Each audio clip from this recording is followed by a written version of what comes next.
আচ্ছা, তো তাহলে মে জুন 2021 এর কোশ্চেন অ্যান্সারটা যদি আমরা শুরু করি পেপার 2 থেকে, তাহলে আগে দেখবা যে সবসময় লেখার সময় কিছু জিনিস চিন্তা করতে হয়। আমি এই এক অথবা রিপিটেড কথা কথা আবার বলছি, কিন্তু এই রিপিটেড কথা বলতে হবে না, তাহলে মাথায় থাকবে জিনিসটা। যে আমরা যখনই একটা কিছু লিখি, আমাদের এটা খুব বিবেচনায় রাখা দরকার যে আসলে আমি কতটুকু লিখবো। মানে কতটুকু লিখলে সেটা কমও না বেশিও না। বেশি লিখেও বিশেষ লাভ হয় না, কম লিখেও আসলে ক্ষতি হয়। তো তাহলে আমি বেশি লাভও চাই না, আবার বেশি ক্ষতিও চাই না, মিডিয়ামে যেভাবে পরীক্ষায় চাচ্ছে ওভাবেই আমি যেন টু দি পয়েন্টে থাকি। তো তাহলে দেখো এখানে একদম শুরুতেই লেখা থাকতেছে এই যে আমরা যখন সেকশন সি তে যাচ্ছি, বিভাগ গ, ও ই কম্প্রিহেনশন, মানে ওপেন এন্ডেড কম্প্রিহেনশন, বোধজ্ঞানের মুক্ত প্রশ্ন। মানে এমন কিছু প্রশ্ন যেগুলো তোমাকে একটু অনুধাবন করে লিখতে হবে। মুক্ত প্রশ্ন মানে হচ্ছে ওপেন এন্ডেড কোশ্চেন, যেখানে হচ্ছে তোমার নিজের মতো করে লেখার সুযোগ আছে। তো এরপর লেখা আছে দেখো, প্রশ্নপত্রের সঙ্গে দেওয়া 2 নম্বর নিবন্ধটি পড়ে 33 থেকে 38 নম্বর প্রশ্নের উত্তর দাও। নিবন্ধ নিবন্ধ থেকে কোনো সম্পূর্ণ বাক্য অবশ্যই হুবহু নকল করবে না। প্রত্যেকটি প্রশ্নের সঠিক উত্তরের জন্য 4 নম্বর ও সুন্দর ভাষার জন্য 2 নম্বর।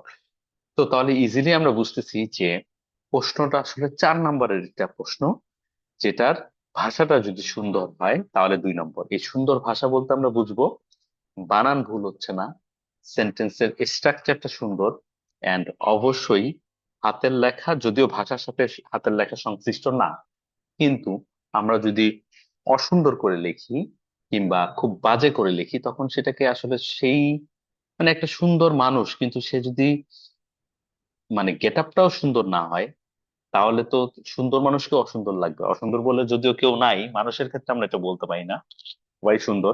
কিন্তু যদি ইন জেনারেল একটা ওভারভিউতে বলি আমরা যে একজনকে আমরা জানি সে সুন্দর, এই সুন্দর মানুষটা যদি মানে ওয়েল গেট আপে না থাকে, তাহলে কিন্তু আমরা তাকে সুন্দর হিসেবে তখন ট্রিট করি না। তো সেক্ষেত্রে তুমি সুন্দর করে একটা উত্তর লিখেছো কিন্তু তোমার লেখাটাও অসুন্দর, মানে অসুন্দর বলতে তুমি অনেক কাটাছিটা করেছো, তারপরে লাইনের বাইরে গিয়ে লিখেছো, এক লাইনের ভিতরে কেটে আবার উপর দিয়ে একটুখানি করে লিখেছো। তো এরকম করলে আলটিমেটলি তোমাদের যেটা হবে সেটা হচ্ছে নাম্বারটা কমে যাবে। এই সুন্দর ভাষার জন্য যে 2 নম্বর, সেখানে 1 নাম্বার কেটে দিবে।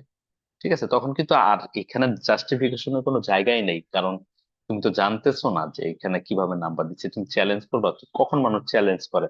চ্যালেঞ্জ করে ফেল করলে যে আমি ফেল, আমি তো না, আমার তো ফেল করার কথা না, আমি চ্যালেঞ্জ করলাম, দেখলো যে না আসলে সে ফেল করে পাস করছে। কিন্তু 78 পাইলে তখন চ্যালেঞ্জ করে কোনো লাভ নাই, ওইটা আসলে কিছু হয় না। 78 পাইলে ওইটাকে চ্যালেঞ্জ করে 82, 81 এগুলো হয় না নর্মালি। অনেক সাবজেক্টে হয়, ম্যাথতে হয়, কিন্তু বাংলাতে হয় না।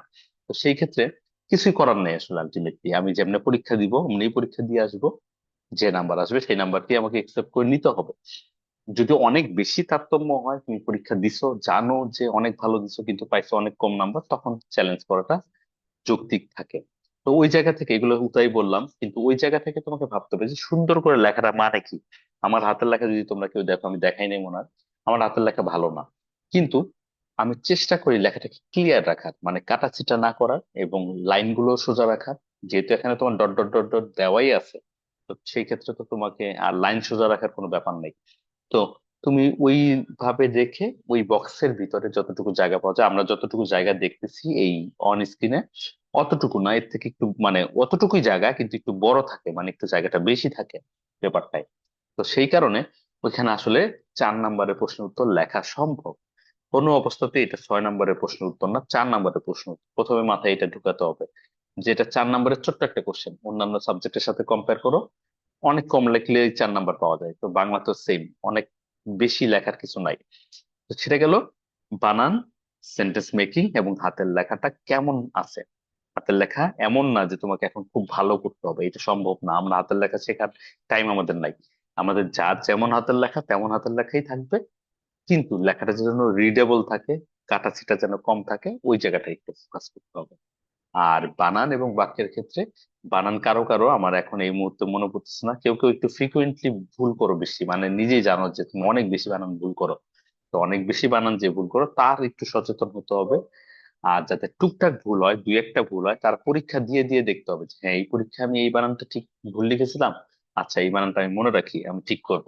তাহলে যার টুকটাক ভুল হয় কিংবা যদি ভুলের পার্সেন্টেজ হয় যদি 10% কিংবা 20%, তাদের জন্য এত টেনশন নেওয়ার কিছু নাই যে বানান নিয়ে অনেক টেনশন নেবো, এত অনেক টেনশন নেওয়ার দরকার নেই। এই কয়দিনের পড়ায়, এই কয়দিনের প্র্যাকটিসে যতটুকু ঠিক করা যায় ততটুকু ঠিক করলেই হবে। বাক্য গঠনটা দেখতে হবে, আজকে বেসিক্যালি আমরা আলোচনা করতে করতে বাক্য গঠনের দিকে একটু মনোযোগ দিব। তো তাহলে আমাদের এটা বললো, নিবন্ধ থেকে কোনো সম্পূর্ণ বাক্য হুবহু নকল করবে না, এই লাইনটা খুবই ইম্পর্টেন্ট। নিবন্ধ মানে হচ্ছে ওই কম্প্রিহেনশনটা, ওই আর্টিকেলটা, ওইখান থেকে কোনো সম্পূর্ণ বাক্য, একটা কমপ্লিট সেন্টেন্স অবশ্যই হুবহু নকল করবে না, মানে এক্স্যাক্টলি কপি করবে না। তাহলে এর মানে এটা হচ্ছে যে তুমি লাইন নিতে পারবে, শব্দ নিতে পারবে, কিন্তু লাইনটাকে একটু ঘুরিয়ে লিখতে হবে, প্রশ্নের সাথে অ্যাটাচড করে লিখতে হবে। মানে প্রশ্নের উত্তর একজন লিখতেছে, তার লেখাটা কিরকম হবে সেইটার উপর বেস করে লিখতে হবে। ডিরেক্ট লাইন তুলে দেওয়া যাবে না। ধরো আমরা যেটা করলাম, মকাই বাড়ির চা বাগান নিয়ে যে একটা পড়লাম, সেখানে ওইখানে যদি এমন হয় যে তুমি পুরো লাইনটাই কপি মেরে দিচ্ছ, তখন সেটা তোমার নাম্বার কিন্তু কমিয়ে দিবে। কিন্তু কন্টেন্ট তো সেমই থাকবে, যে অনেক আগে থেকেই মকাই বাড়ির চা বাগানের অনেক সুনাম আছে, চায়ের গন্ধ আছে। একটু মনে করে দেখো, এগুলো নিয়ে কিন্তু তোমরা লিখেছিলা, এবং তোমরা খুব কপি করো নাই আসলে, কিন্তু তবু একটু সচেতন থাকবা, যে দেখবা যে কপি কি পুরোটা হয়ে যাচ্ছে নাকি। পুরোটা কপি করা যাবে না, এটা একদম রেস্ট্রিক্টেড। কেউ যদি করে, সেটার হিসাব পরে, সেটা নিয়ে আলোচনা আমি পরে করতেছি, আগে এটা মাথায় রাখো যে সম্পূর্ণ কপি করা যাবে না, কিন্তু কিছুটা কপি করা যাবে। এবং শব্দের সিনোনিম ভাবার দরকার নাই, যে আচ্ছা এটা সিনোনিমটা কি হবে, এটা ভাইবা আমি লিখি না, ওটা ভাবার দরকার নেই। ওই প্রশ্নে যেটা আছে সেই শব্দটাই লেখা যাবে, কিন্তু লাইনটা যেন সেম না থাকে। যাই হোক, তাহলে আমাদের কি করতে হবে, পরীক্ষা যখন আমরা শুরু করব, এই অংশটায় যখন যাব, আমাদের প্যাসেজ আগে আমরা পড়বো না, আগে আমরা কোশ্চেন পড়বো। এবং আমরা শিওর 33 নাম্বার কোশ্চেন, মানে প্রথম কোশ্চেনটার উত্তর অবশ্যই প্যাসেজের প্রথম প্যারাতে আছে, এটা একদম শিওর। এবং এই ব্যাপারে কোনো অসুবিধা নাই। এবং আমরা দেখবো যে প্রথম প্যারাটা খুব বেশি বড় না।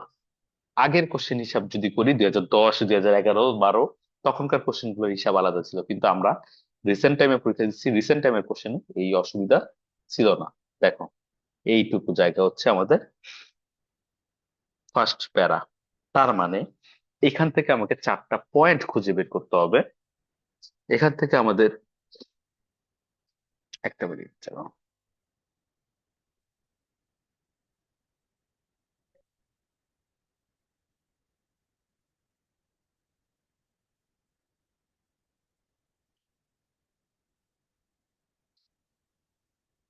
আচ্ছা, সরি।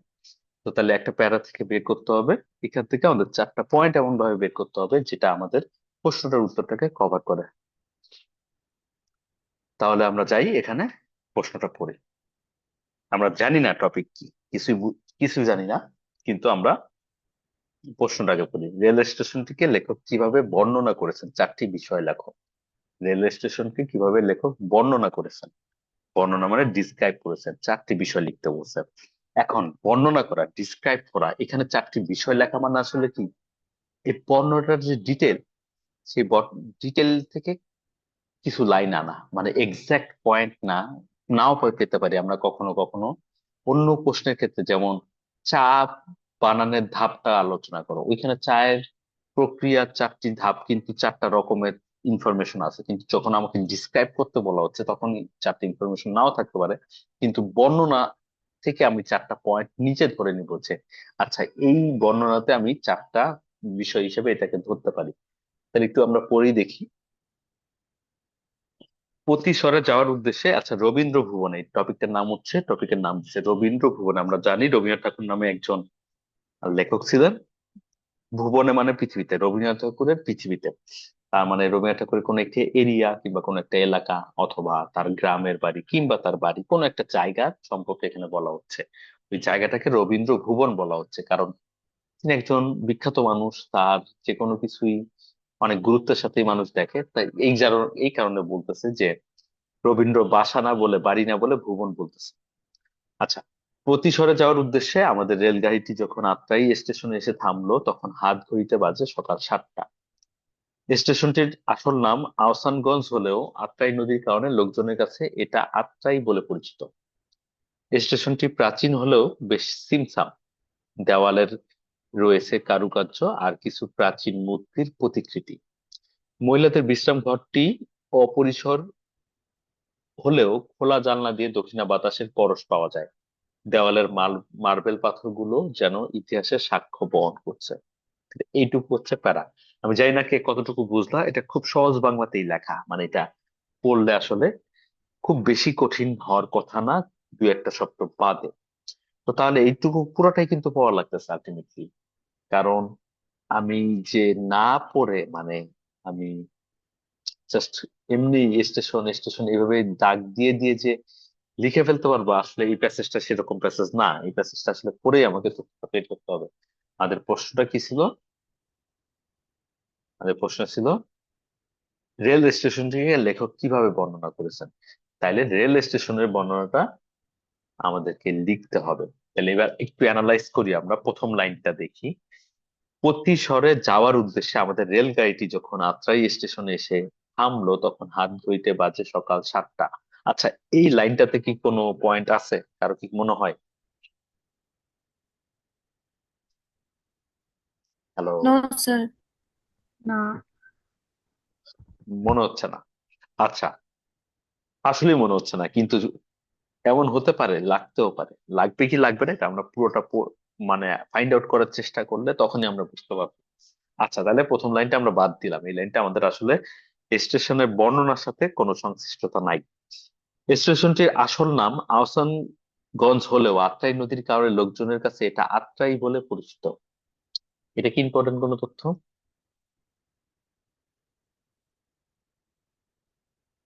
আত্রাই স্টেশনের বর্ণনা দিতে বলছে। এখন দ্বিতীয় লাইন আমরা পাচ্ছি স্টেশনটির আসল নাম আহসানগঞ্জ হলেও আত্রাই নদীর কারণে লোকজনের কাছে এটা আত্রাই বলে পরিচিত। আত্রাই স্টেশন বলতেছে মানুষ। হ্যাঁ, এটা পয়েন্ট হতে পারে। অনিমা?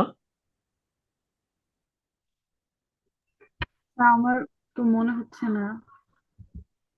আচ্ছা, পরিচয়টা বর্ণনার বাইরেও হতে পারে। আবার একটা জায়গার বর্ণনা দিতে গেলে সেখানে জায়গার পরিচয়টাও হইতে পারে। আচ্ছা, 50-50 চান্স আছে, তো দেখা যাক। তাইলে আমরা জানলাম যে এটা আত্রাই স্টেশন বলে মানুষ, কিন্তু এটার আসল নাম হচ্ছে আহসানগঞ্জ স্টেশন। স্টেশনটি প্রাচীন হলেও সিমসাম। সিমসাম প্রাচীন মানে? প্রাচীন পুরাতন। পুরাতন বানান পারবো? দন্তন্য না মূর্ধন্য? দন্তান্ন। পুরাতনে দন্তন্য, পুরাতন বয়স শূন্য র, ঠিক আছে। তাহলে স্টেশনটি প্রাচীন মানে পুরাতন, পুরনো অথবা অনেক আগে, যেটাই লিখি ওয়ার্ড মিনিং স্যার, হবে। হ্যাঁ বলো। ছিমছাম মানে কি? হ্যাঁ, যাচ্ছি ওটাই। আচ্ছা, স্টেশনটি প্রাচীন হলেও বেশ সিমসাম। সিমসাম শব্দের অর্থ কি কারো আইডিয়া আছে? কি মনে হতে পারে? ও জিজ্ঞেস করলো নিট অন্য এন্ড কেউ? ক্লিন। আচ্ছা, নিট আমার এন্ড মনে ক্লিন। হচ্ছে পরিপাটি। আচ্ছা, সিমসাম শব্দের অর্থটা কে জিজ্ঞেস করছিল? ওয়াফা। স্যার হ্যাঁ, আবার উত্তরটা কে দিল? আমি গেস করলাম। তুমি সিমসামের সিনোনিম হিসেবে পরিপাটি গেস করলা কেন? পরিপাটি মানে কি? নিট অ্যান্ড ক্লিন আর কি, হ্যাঁ, হ্যাঁ, পরিষ্কার। হ্যাঁ, ঠিক আছে। তো হ্যাঁ, তুমি তো পারো, এই জন্য আমি তোমার ধরতেছি, তুমি জিজ্ঞেস করলে আবার তুমিই পারো। আচ্ছা, স্টেশনটি প্রাচীন হলো বেশ সিমসাম। সিমসাম মানে হচ্ছে পরিষ্কার পরিচ্ছন্ন, মানে হচ্ছে পরিপাটি। পরিপাটি শব্দটা হচ্ছে সিমসাম শব্দের সাথে সবচেয়ে যায়, সবচেয়ে close meaning. Neat and clean, neat and clean তো আর খাতায় লেখা যাবে না, আর এটা অবশ্য লিখতে হচ্ছে না। কিন্তু আমাদের এই শব্দটা জেনে রাখা উচিত, আমাদের অন্য কোনো প্যাসেজে অন্য কোনো জায়গায় সিমসাম শব্দটা লাগতে পারে। তো তাহলে সিমসাম শব্দের অর্থ হচ্ছে পরিপাটি, এটা এখানে লিখলে ভালো হয়, কিন্তু অসুবিধা যেটা হয় সেটা হচ্ছে হলে গিয়ে এগুলা না চলে যায়। মানে আমি যখন নিচে যেতে যাব তখন দেখা যাবে হচ্ছে হলো গিয়ে চলে যাবে, সিমসাম মানে পরিপাটি। করে লাভ নাই আসলে। আচ্ছা, যাই হোক, তোমরা একটু লিখে রাখো কোথাও যদি পারো। সিমসাম মানে হচ্ছে পরিপাটি। তাহলে স্টেশনটি প্রাচীন হলেও বেশ পরিপাটি, গোছানো। তাহলে এটা কি কোনো বর্ণনার মধ্যে হতে পারে? অবশ্যই হতে পারে, এটা তো হবেই। তাহলে এটা গেল একটা পয়েন্ট ধরলাম যে অনিমার বক্তব্য অনুযায়ী আমরা প্রথম পয়েন্টটা ধরলাম না, আমরা শুধু ধরলাম যে স্টেশনটি প্রাচীন হলেও পরিপাটি। এখানে যদিও দুইটা পয়েন্ট হিসেবে ধরা যায়, কিন্তু আমরা দুইটা পয়েন্ট না একটা পয়েন্ট হিসেবে নিলাম। এই স্টেশনটি অনেক পুরনো, তবে খুব গোছানো, সাজানো গোছানো একটা স্টেশন। দেওয়ালে রয়েছে কারুকার্য করা কিছু প্রাচীন, থাকলে সমস্যা, কিছু প্রাচীন মূর্তির প্রতিকৃতি। প্রাচীন মানে আমরা জানি, কারুকার্য মানে কি? দেওয়ালে রয়েছে কারুকার্য করা কিছু প্রাচীন মূর্তির প্রতিকৃতি। ডিজাইন। কারু হ্যাঁ, ডিজাইন। মূর্তি, মূর্তি মানে,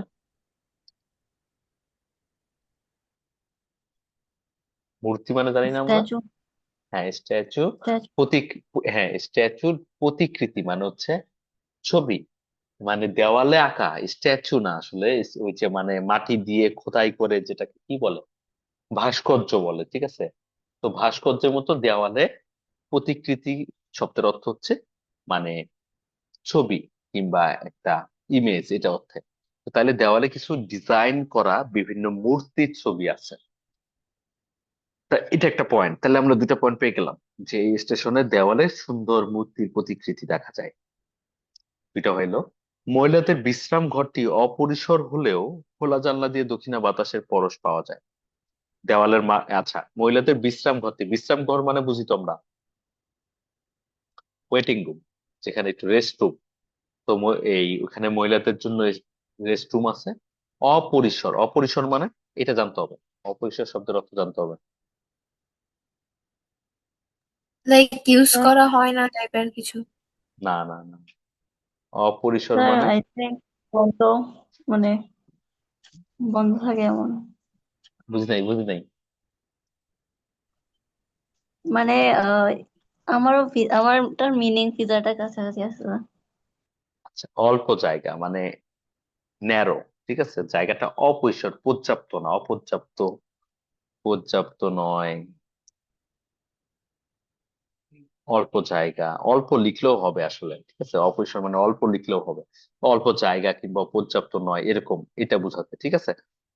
তো এই জায়গাটা হচ্ছে অপরিসর, মানে বিশ্রাম ঘরটি ছোট্ট একটা বিশ্রাম ঘর, মহিলাদের বিশ্রাম ঘরটি ছোট হলেও খোলা জানালা দিয়ে দক্ষিণা বাতাসের পরশ পাওয়া যায়। আমরা জানি দক্ষিণা বাতাস বলতে একটা কথা আছে।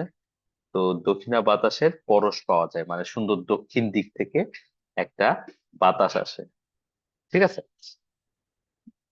দেওয়ালের মার্বেল গুলো, এটা একটা পয়েন্ট, তিনটা পয়েন্ট হলো। দেওয়ালের মার্বেল পাথরগুলো যেন ইতিহাসের সাক্ষ্য বহন করে। আর দেওয়ালে যে মার্বেল পাথরগুলো আছে সেইটা যেন ইতিহাসের সাক্ষ্য বহন করে, মানে এটাকে, এটা যে একটা অনেক প্রাচীন পুরনো একটা স্টেশন, সেটা যে একটা মানে সেইটাকে যেন ডিসপ্লে করতেছে, সেটাকে যেন উইটনেস হিসেবে এই মার্বেল পাথরগুলো আছে। তাহলে এটাও একটা পয়েন্ট হতে পারে। তাহলে দেখো যে আহসানগঞ্জ স্টেশন, যেটা নাম আত্রাই স্টেশন বলে মানুষ চেনে জানে, সেই স্টেশনে সম্পর্কে চারটা লাইন কিন্তু আমরা ওই ওই লাইনটা বাদ দিয়ে লিখতে পারতেছি।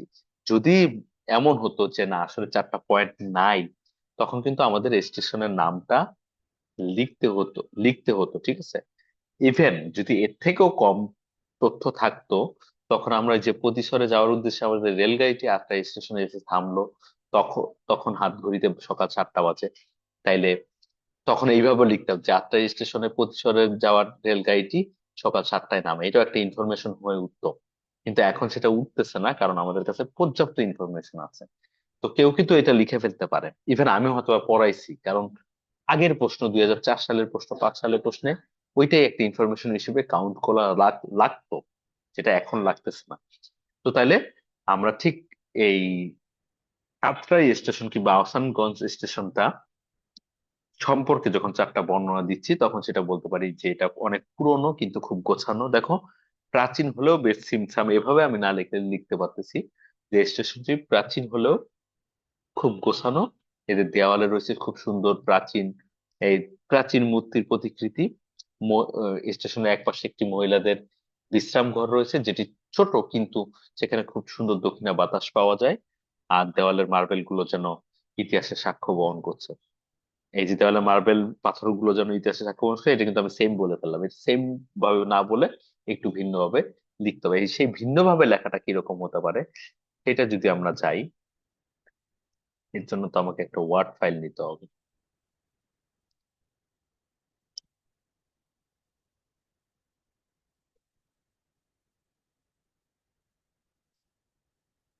চট্টগ্রাম project।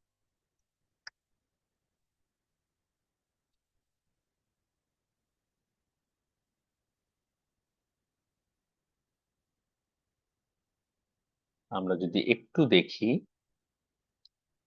আমাদের প্রশ্নটা ছিল,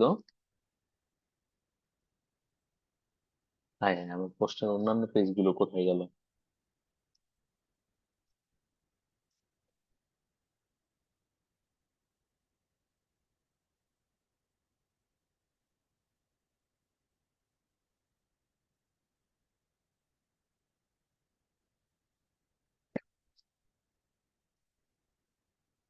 আচ্ছা, এখানে বলছে রেল স্টেশনকে টিকে লেখক কিভাবে বর্ণনা করেছেন, চারটি বিষয় উল্লেখ করো। তাইলে এখানে আমরা একটা চাইলে একটা বিশেষণ দিতে পারি।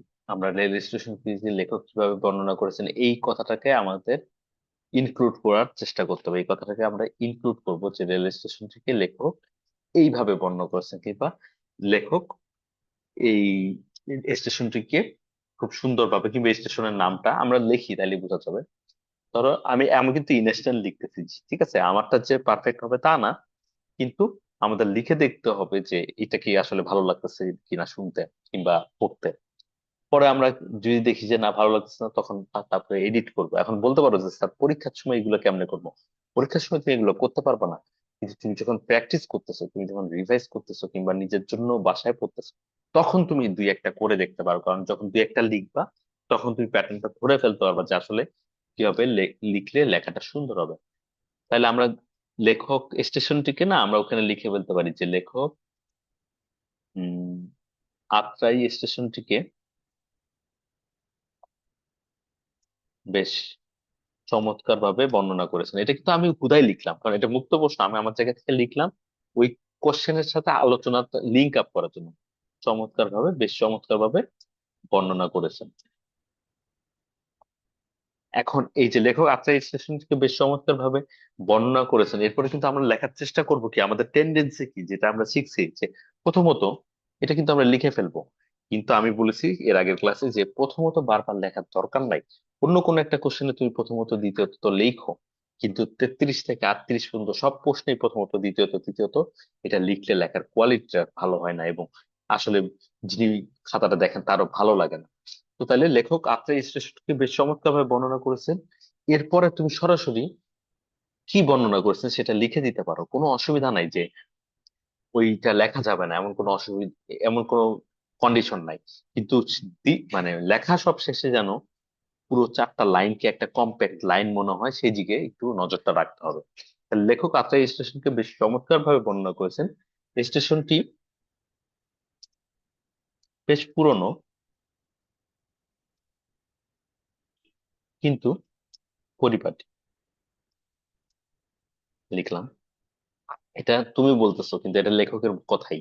স্টেশনটি বেশ পুরনো কিন্তু পরিপাটি। স্টেশনের দেওয়ালে দেখা যায় প্রাচীন মূর্তির প্রতিকৃতি।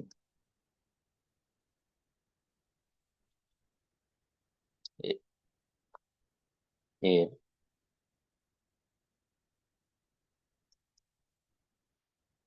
এক পাশে আগে লিখে নেই, স্টেশনের এক পাশে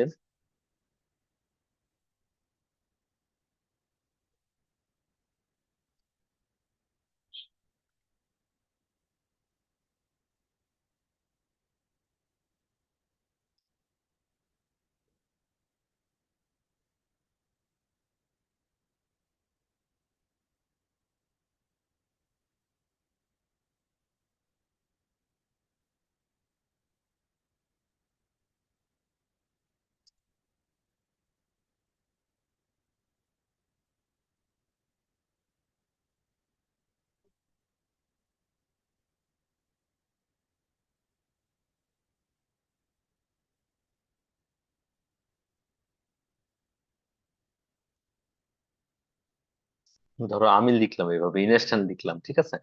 তো তাহলে লেখক আত্রাই স্টেশনটিকে বেশ চমৎকার ভাবে বর্ণনা করেছেন। স্টেশনটি বেশ পুরনো কিন্তু পরিপাটি। স্টেশনের দেওয়ালে দেখা যায় প্রাচীন মূর্তির প্রতিকৃতি। স্টেশনের একপাশের মহিলাদের মহিলাদের বিশ্রাম ঘরটি ছোট্ট ছোট, কিন্তু সেখানে দক্ষিণা বাতাসের পরশ মেলে। এছাড়া প্রাচীন মার্বেল পাথরগুলো যেন ইতিহাসের সাক্ষী হয়ে রয়েছে।